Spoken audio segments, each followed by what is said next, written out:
कंबर मुजी Sindh news district reporter नियाज़ हुसैन दुनिया की रिपोर्ट मूजिब कंबर शिया उलमा इस्लाम ज़िले कंबर तरफ़ां क़िबला अवल बैतुल क़ुद्दूस जी आज़ादी ऐं मज़लूम फ़लस्तीनियुनि मथां जारी इसराइली ज़ुल्म ख़िलाफ़ मदरसा जामिअतुल हुसनैन खां रैली कढी वई।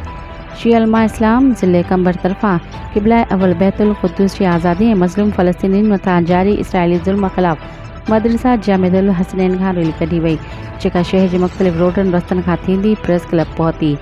एहतजाजी मुज़ाहिरो कयो वियो। इन मौक़े ते सैयद रियाज़ हुसैन शाह, ज़ुल्फ़कार अली जाफ़री, ज़हीर अब्बास कुरैशी समेत ॿियनि ख़िताब कंदे चयो त इसराइल जी जारहियत जे ख़िलाफ़ 70 सालनि खां दुनिया जो सभ खां वॾो दहशतगर्द इसराइल फ़लस्तीन जे नहते मज़लूम अवाम ऐं ॿारनि ते गोला बारूद कराए रहियो आहे ऐं खाधो पाणी बंदि करे छॾियो आहे।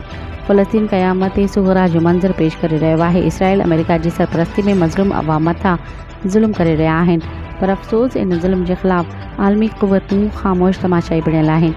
असीं हिकु बेदार क़ौम जी हैसियत सां अक़वाम मुतहदा खां मुतालबो था कयूं त जल्द अज़ जल्द मज़लूम फ़लस्तीन मथां ज़ुल्म बंदि कयो वञे। इसराइल इन्हनि हरकतुनि खां बाज़ अचे।